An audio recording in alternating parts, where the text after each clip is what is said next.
Hello hi नमस्कार सर्वांना Shri Swami Samarth.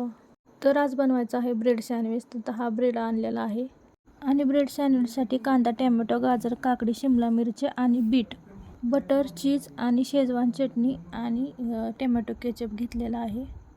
Schezwan चटणी, tomato ketchup एकत्र मिक्स करून घेतलेला आहे आणि नंतर ते ब्रेडला लावून घेतले आणि नंतर त्या ब्रेडवरती सगळ्या भाज्या वगैरे टाकून घेतल्यात आणि तवा गरम झाला की थोडंसं बटर टाकून घ्यायचं त्या तव्यामध्ये आणि नंतर तव्यामध्ये सँडविच ठेवून द्यायचं आणि वरनंही थोडंसं बटर लावून घ्यायचं आणि दोन्ही बाजूनी चांगलं भाजून घ्यायचं. खायलाही खूप मस्त लागतं आणि मुलंही आवडीने खातात. तुम्ही एकदा नक्की ट्राय करून बघा.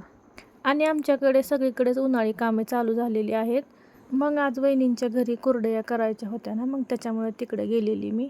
आता आमच्या इकडं अशी पद्धत आहे की कुरडया केल्या की 5 कुरडयावरती हळदी कुंकू व्हायचं. तर तुमच्या इकडं आहे का अशी पद्धत? कमेंटमध्ये नक्की सांगा. घरी आल्यावरती म्हटलं आपण पण चला आता गहू भिजत घालूयात. मग गहू चाळून घेतले, नीट करून घेतले आणि चांगले 3 पाण्याने स्वच्छ असे धुवून घेतले आणि उन्हात ठेवून दिले आणि 3 दिवस चांगले भिजून द्यायचे आणि 4थ्या दिवशी काढायचे ते.